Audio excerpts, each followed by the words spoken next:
The skin is one of our primary ways of detoxing. And so through sweat, when we sweat, that's one of the ways that we get rid of toxins. We release them out through the skin. Well, it doesn't just go one way coming out. We really do have to be aware that anything that we put on our skin has the potential to come inside our body. All the more reason to be really careful about what we put on our skin. That's right. And there's a lot of toxic substances in skincare products. It turns out. So things like parabens, methyl and propyl parabens, and a slew of other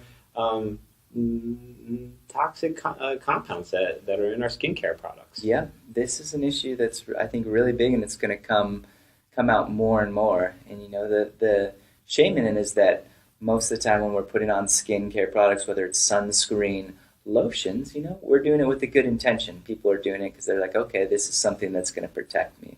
Well, unfortunately, that's not always the case. People wear sunscreen to be protected from the sun's rays. And, there's no question, it's scientifically proven that getting excessive sun exposure, particularly when we burn, or any kind of sun damage, that is linked with an increased chance of developing certain forms of skin cancer over time. And in fact, getting sunburnt is linked with an increased chance of getting all types of sunburn.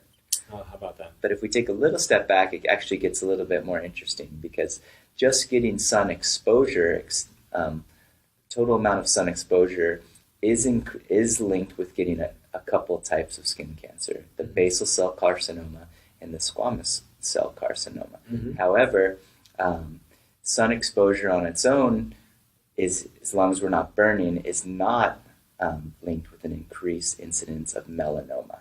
Sun exposure has been shown to be protective against melanoma, which is the most dangerous form of skin cancer.